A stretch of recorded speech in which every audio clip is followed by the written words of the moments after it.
How you doing, Doug? I'm doing well. Good. Let me It's make good sure to be your back. levels Haven't are been up here good. for a while. It's good to be just at a game, isn't it? My goodness. After the last couple of years. I see poor old A.J. Flora out there on the chains. I hope he got hydrated before the game. He's, they caught a lot of flack from people up here for that scrimmage when they were late getting here. Yeah. Yeah. Not from me, but yeah, it was from me.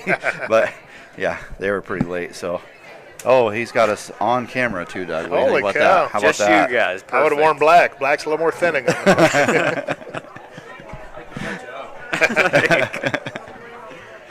So what do you think so far, first half? That's good to see the fellas having a good game.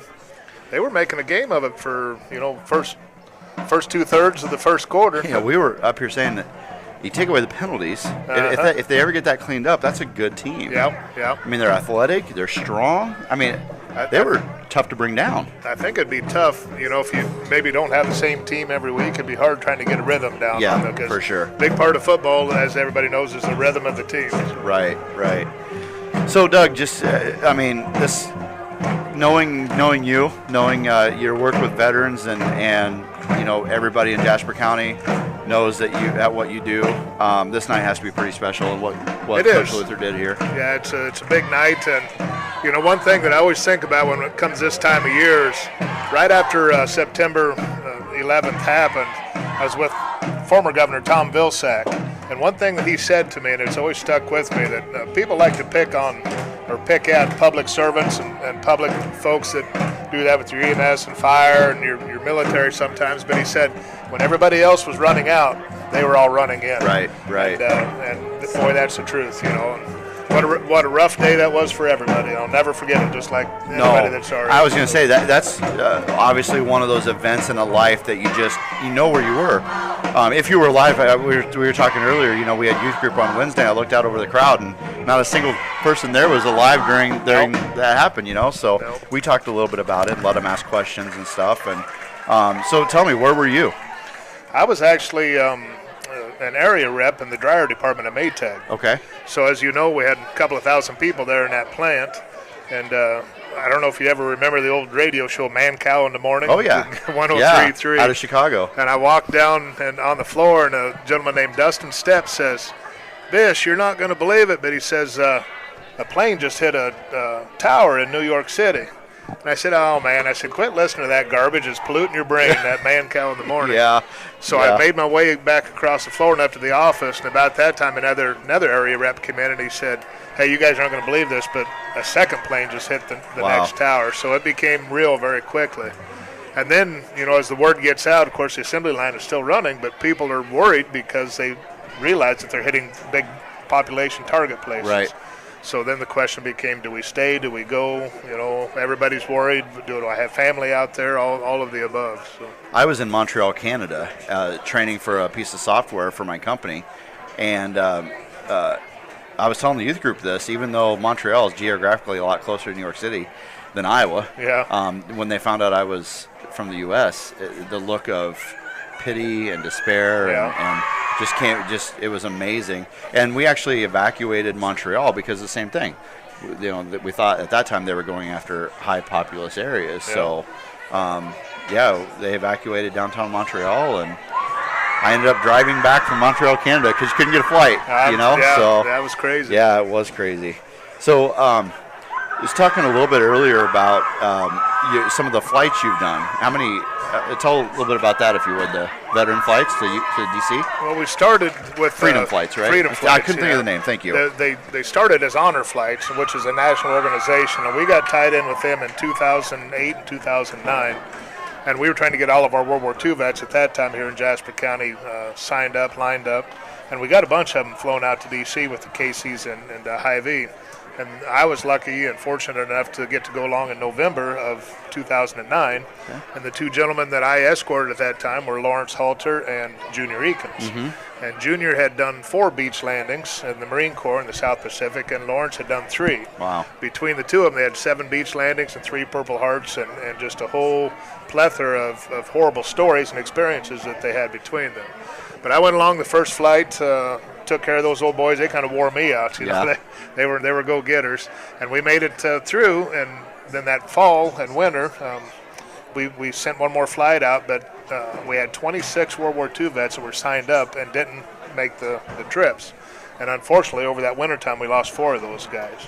So we decided that we couldn't sit around and wait for Hy-Vee or Casey's to throw another $250,000, $500,000 at it. We just do it ourselves. We had a crazy group of folks with a crazy guy that would take the lead. And I said, hey, I think we can get this done. And they said, let's do it.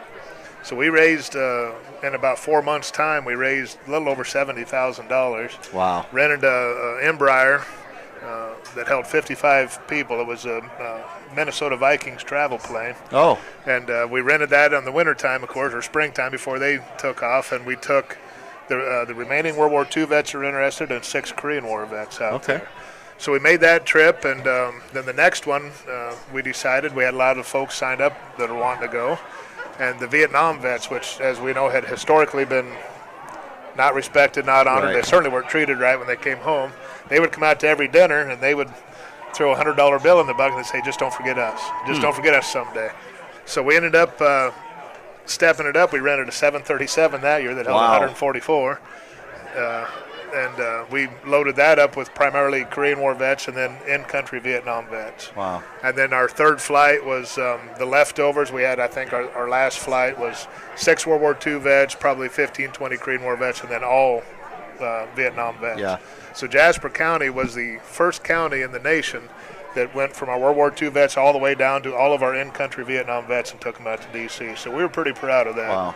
And that was during 2008 when Maytag had closed, the economy had tanked. Right.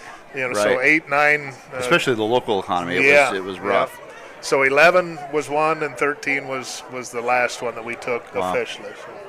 That's impressive. Jimmy and I were in D.C. together. Yes, we were. Going to all those memorials, and I remember just my personal favorite, just because of the aesthetics, was World War II memorial. Just the beautiful, just such a good job with it. I mean, you can go to a memorial and not feel anything, if it's not done right. And that one, the Vietnam memorial, those are just done right. Was that the one where as you walk, there was the statue set up for the Vietnam one? No, the Vietnam was the wall that was kind of sloped. Yep. So the Korean was the people. Yeah, that's a pretty amazing one too. The things you see when you take those men and women out there. Vietnam has 58,300 and some names on there, but those aren't just names. To those guys, that was their buddy, or that was who they were with. And man, you talk about an emotional experience when they walk up there and touch that name. Yeah. It's more than just something engraved in a wall. The Korean memorial is absolutely beautiful. And it's funny seeing those old guys walk up to that one because they swear that that's their buddy Jim. Or I was with that guy. I know. And so they all pick one out and say, I think that's him. I think it's really him.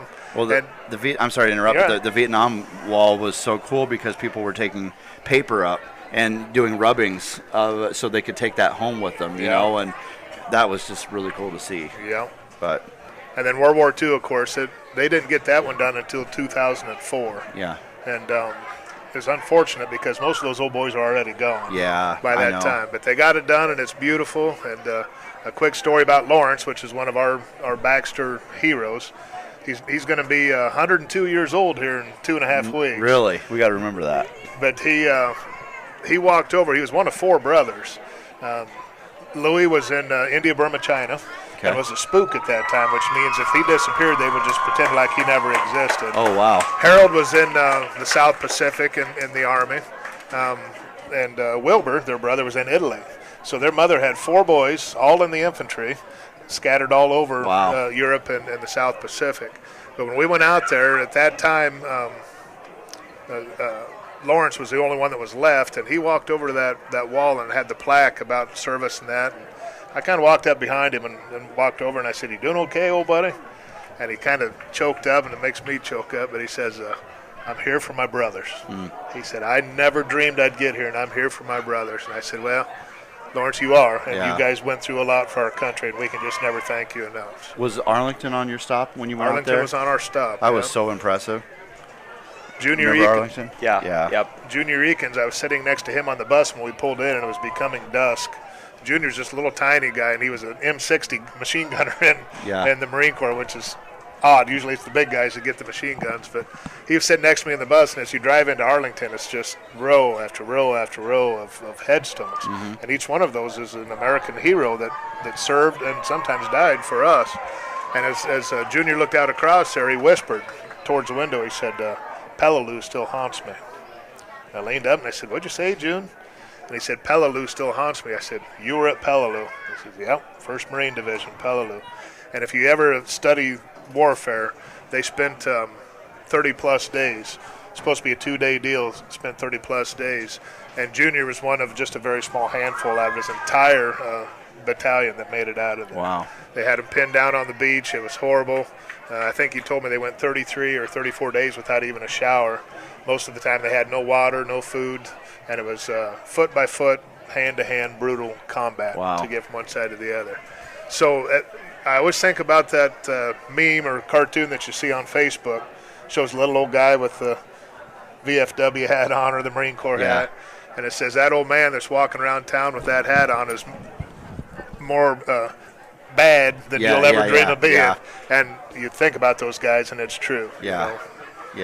We owe them a lot. We can never thank them enough. So I don't mean to put you on the spot here, but Jimmy and I have been putting tributes on for people tonight. We had 15 of them actually outstanding written in. So, and some really, really nice ones. Cody Christensen for his dad, and Lauren Ratliff, and Amber Weltha, and just Noah Brindle.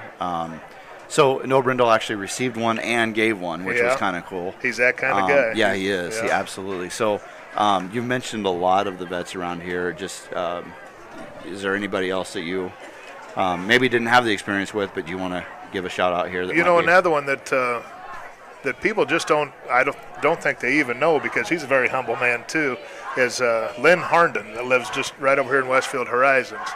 And Lynn came out of California. He was a career Army man, and I met him. I was working down at the treasurer's office, and he says he was in town. They were renting a house, and he says, we really like Baxter. And I was part of economic development at that time. I said, well, we can sell you a house. Yeah. And ended up, he bought the house. Okay.